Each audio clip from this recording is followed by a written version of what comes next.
Hello, it's Lucy Meehan. For those of you who don't know me, I am a friendly, experienced and fastidious wedding planner, helping busy, stylish couples to have a fun and stress-free planning experience. Today, I want to give you my top 3 tips for choosing your wedding flowers.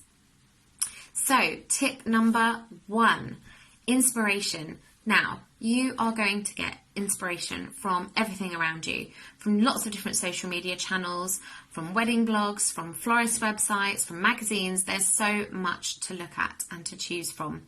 But it's also worth speaking to your florist about flowers that are in season at the time of your wedding. This may be slightly cheaper. It's easier for your florist to source, it's more sustainable, but also it's when the flowers are at their best, so you want them looking their best for your big day. Tip number 2 is to choose your wedding venue and your dress before you choose your flowers. Now, there are lots and lots of different reasons as to why that is important, but just to briefly mention, say, for example, your wedding venue and the style of it. So if you've got a very classic, traditional country house estate, for example, you would want your flowers to mirror that. Equally, if you had a rustic barn venue, you would want your flowers to mirror that as well. So there's a style element that you need to think of, but also there's things like whether your venue has archways that you want to highlight or pillars that you want to utilise. So there are lots of things that you may want to dress with your flowers. So important that you get the venue chosen first. And the reason that you would also choose your dress first is similarly, if you have a very traditional dress, you will want your flowers to mirror that.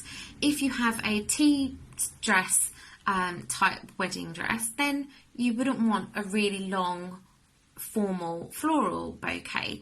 So it's worth bearing that in mind before you choose your wedding flowers. Tip number 3 is to personalise your wedding flowers. Now, it's so important that your wedding is an opportunity for you to show all of your guests who you are as a couple, but also individually. And you get that across by putting your personality into all of your choices throughout the day. And your flowers is one of those ways in which you can do that, especially for the bride's bouquet. So whether that be your choice of flowers themselves, I've had a bride just last year who is from South Africa. She wanted the national flower of South Africa in her bouquet, and it was actually in all of the wedding flowers across the day, and that was really, really important to her, and that meant a lot to her.